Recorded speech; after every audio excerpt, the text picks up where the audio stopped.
국민께서 함께 하시길 기대합니다. 그런데 공교롭게도 어제 국정감사는 온통 김건희 얘기뿐이었습니다. 금 거북이 매관 매직으로 도마에 오른 이배용 전 국가교육위원장과 2023년 종묘에서 차담회를 가진 사실을 밝혀졌고, 지난해 종묘 망묘로 차담회 직전에는 조선 왕실의 신주를 모신 영년전 신실을 개방해서 구경한 것으로 밝혀졌습니다. 참고로 이 신실은 후대 왕들도 감히 들어가지 못하고 밖에서 무릎을 꿇었던 곳입니다. 왕 그 이상의 존재가 김건희였던 것 같습니다. 뿐만이 아닙니다. 소위 여사님 업체로 불리는 21g은 관저바닥에 일본식 바닥재인 다다미를 깔고 흰옥기탕을 만들었다고 시인을 했습니다. 우리 전통문화는 구경거리로 삼고 대한민국 대통령 관저를 외색으로 칠해놓은 짓거리를 보면서 일제강점기 창경원이 되었던 창경궁이 떠올랐습니다. 나 같으면 절대 안 산다, 위작이 많지 않느냐, 김상민 전 검사가 뇌물성으로 건넨 것으로 알려진 이완 화백의 그림에 대해선 김건희가 한 말입니다. 이 한마디로 김건희가 문화를 무엇으로 생각하고 있었는지 알고도 남을 것 같습니다. 권력을 만끽하기 위한 도구, 재테크와 돈벌이를 위한 수단 정도로 본 것이 아니겠습니까? 박근혜 정권은 블랙리스트로 문화예술인들을 괴롭히더니 윤석열 정권은 문화예술을 사유화했습니다. 문화예술 관련 기관마다 김건희 라인이 내려 꽂혔고 일부는 지금도 자리를 차지하고 있습니다.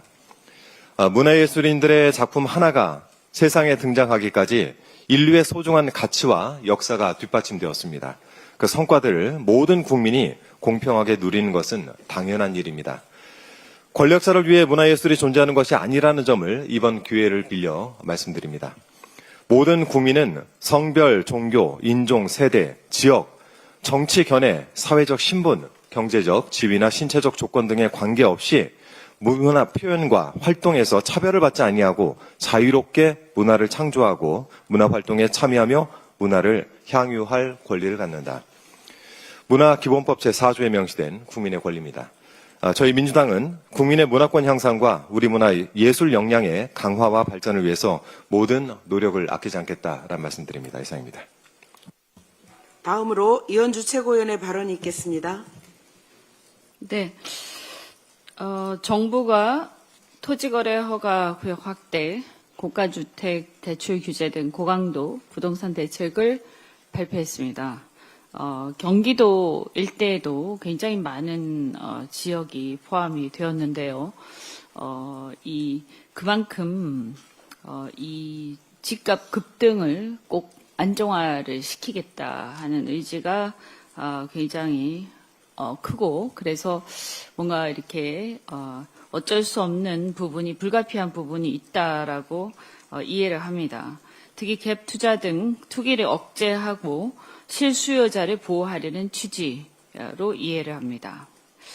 그런데 현재 부동산은 윤석열 정부 3년 동안 실질적 공급이 사실상 지체된 가운데 건설 경기 위축, PF 사태, 원자재 가격 상승, 거기에 글로벌 금리 인하 기조까지 이렇게 불확실성에 따른 가수요로 추격 매수까지 발생하는 상황입니다.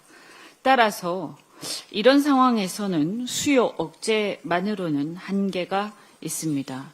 억눌린 수요를 흡수할 수 있는 강력한 공급 대책이 반드시 그리고 신속하게 구체적으로 병행되어야 합니다.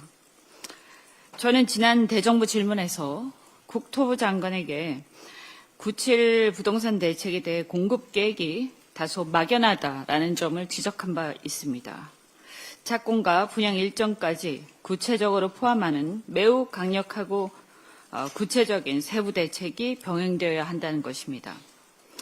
예를 들어서 9.7에서도 막연하게나마 얘기는 한 적이 있지만 1기 신도시를 비롯한 수도권의 도심 지역의 정비사업에 대한 신속하게 정비사업을 촉진하고자 하는 요 부분, 이것도 좀 막연하게만 발표되어 있는데 이거 어떻게, 언제, 어떻게, 무엇을 하겠다. 이것을 매우 구체적으로 발표하고 분양 일정까지 발표를 해야 된다고 생각을 합니다. 그리고 유유지나 3기 신도시에 대해서도 마찬가지입니다. 어디를 언제, 어떻게, 얼만큼 하겠다라고 순차적으로 발표를 해서 예측 가능하게 해야 됩니다. 그래야지 이 대기 수요에 대해서 대기 수요가 추격 매수로 이어지지 않습니다. 또한 공급 주체, 시행 주체의 다변화 필요합니다. LH뿐만이 아니라 GH, SH 등의 경쟁 구도를 만들어서 공급을 촉진할 필요가 있습니다. 한편 외국인 부동산 투기에 대해서도 대책이 조속히 도입되어야 합니다.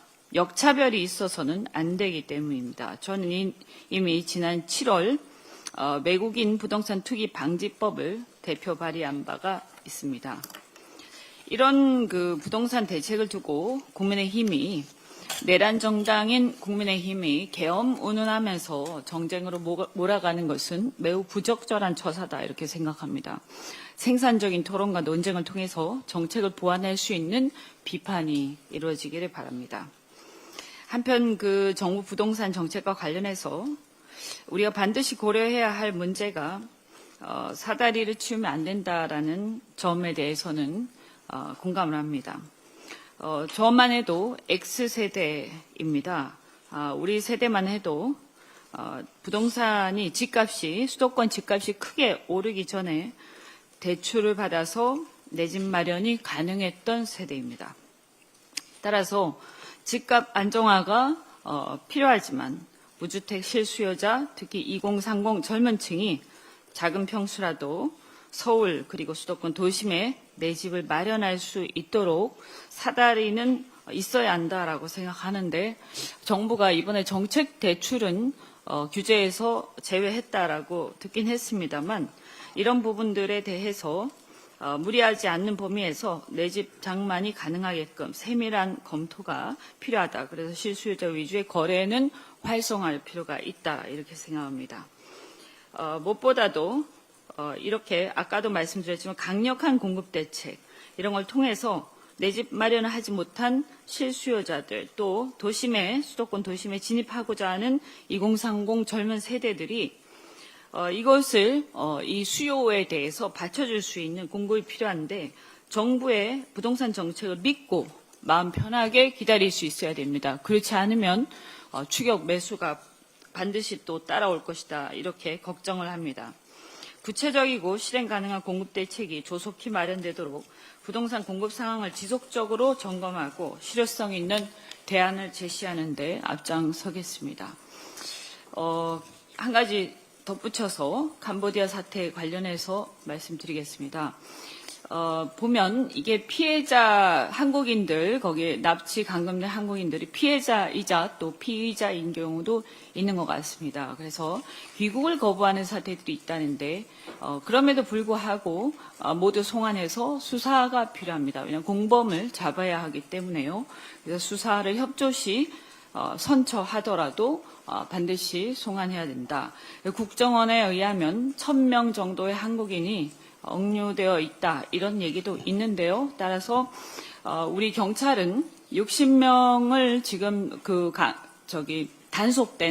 캄보디아에 단속된 60명을 송환하는 것도 좋지만 현재 감금되어 있는 한국인을 최대한 구조하는 것이 급선무다 하는 것을 잊지 마시기 바랍니다.